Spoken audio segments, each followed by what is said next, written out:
अजून मी काही निकाल वाचलेला नाही, पण तो जर खंडपीठाने दिलेला निकाल असेल तर तो सर्वांना मान्यच करावा लागेल। पण आता जवळपास गेले 25-30 वर्ष किंवा त्याहीपेक्षा जास्त मी स्थानिक स्वराज्य संस्थांच्या निवडणुका पाहतोय, पण असं पहिल्यांदा घडतंय की घोषित केलेल्या निवडणुका पुढे चाललेल्या आहेत, त्याचे निकाल पुढे चाललेले आहेत।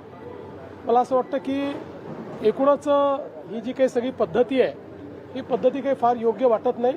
अर्थात खंडपीठ स्वायत्त आहे, त्यांनी निकाल दिला तर तो सगळ्यांना मान्य करावा लागेल।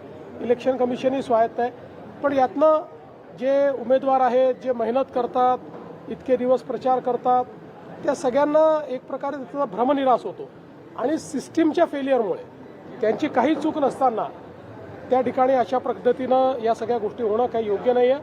मला असं वाटतं अजून खूप निवडणुका इलेक्शन कमिशनला घ्यायच्या आहेत। या सगळ्या प्रक्रियेमध्ये निवडणूक आयोगाने सुधार आणला पाहिजे आणि किमान पुढच्या निवडणुकांमध्ये तरी असं होणार नाही हे निवडणूक आयोगाने बघितलं पाहिजे असं माझं मत आहे।